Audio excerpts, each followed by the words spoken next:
Hello everyone, this is Julian from Kanen, and today we have a Gaggia MD40 grinder with us in the shop.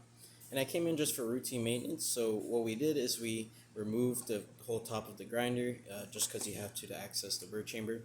We took it apart and replaced both of the burrs with brand new ones. It was quite tough to get this one out just from the built up coffee, but once it was off, I was able to take off the burr plates, both of them. Cleaned them, soaked them, make sure everything was proper. Also deep cleaned the grind chamber, replaced the burrs, put it all back together, and of course it calibrated. As you can see, the number right here is 5.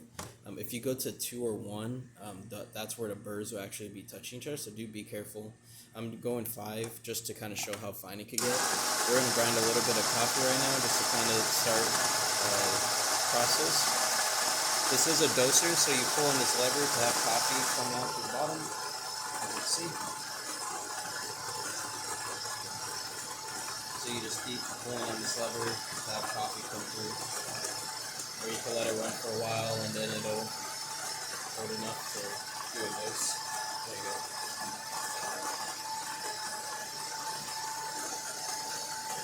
That's pretty good.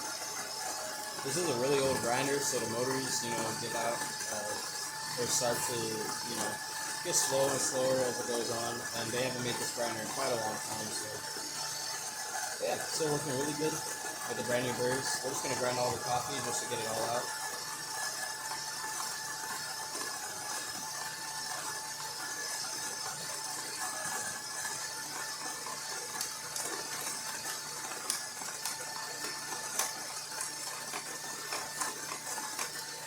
And yeah, that's about it for this repair. If you like this video or any of our other repairs on our channel, leave a like, subscribe, and hit the bell. Thanks for watching.